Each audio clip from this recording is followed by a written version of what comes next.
喺清晨嘅寧靜中，喺夜晚嘅燈火下，每日與主同行，喺愛裏面與主相會。我係阿青，讓我哋一齊打開心靈之窗，讓神嘅話語成為亮光，指引前行嘅方向。更大的奇事一，使徒行傳9章32至35節。彼得周遊四方的時候，也到了居住呂大的聖徒那裏，遇見一個人名叫以尼雅，得了癱瘓，在褥子上躺臥8年。彼得對他說：以尼雅，耶穌基督醫好你了，起來收拾你的褥子。他就立刻起來了。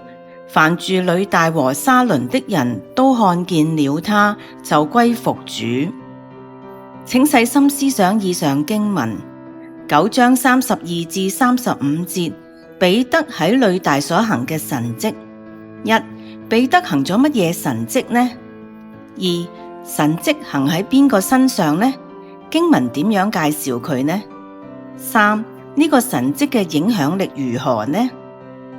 讓我哋一齊默想經文對我哋嘅意義啊！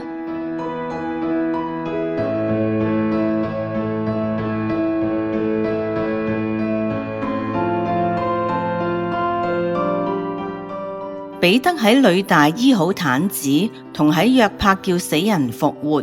路加似乎刻意將兩個神蹟放喺一齊。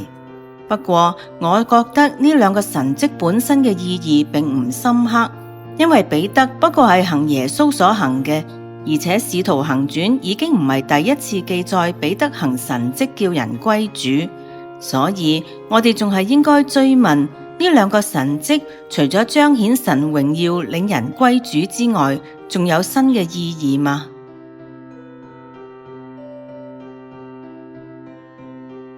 多謝收聽和諧頻道製作，每日與主同行。材料改編自國正網絡細味煮物語，原作者楊海恒。好開心能夠同你分享上帝嘅話語，一齊研讀聖經，靈命成長。歡迎你喺我哋嘅 Facebook 留下足跡，聽日見啦！